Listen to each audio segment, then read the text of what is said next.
Welcome to our in-progress boat, which is actually also our home. So our boat is a little bit unique in the fact that the back of it, the transom, is painted with the name and a little design. Most boats have vinyl decals on them. Instead, we have something a bit more unique. So, George, can you tell us a little bit about how the boat got its name? Whenever I took the boat over, it was originally named Jolly Skipper, and that was what the name of it was the entire time my parents owned it. And then I took it over, and my dad threw out the idea, well, why not name it Curious George? Because you've got Curious George stuffed animals all over the place, and you've got Curious George books everywhere. And so I thought, yeah, it's actually a pretty good idea. Why not give it a little bit of personality? He also threw out the idea, why not actually put a painting on the back of the boat with Curious George on it?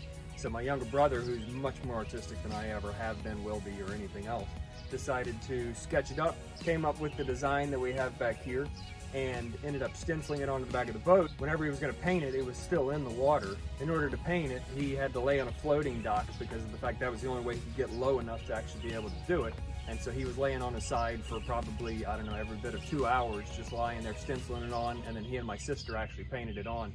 This version here is actually Mark II of it because unfortunately it had fallen apart, and so last year it was, I think, we ended up sanding the entire back of the boat, painting the back of the boat with the white, and then it had to repaint the new Curious George on there. So, but I think it turned out all right. And that's how the boat got its name and its fancy transom. Very fancy. And in the meantime, we've been polishing stainless steel. This one hasn't been done yet. And Strip and varnish off the teak, which we're just going to leave as bare teak. yeah, Less maintenance.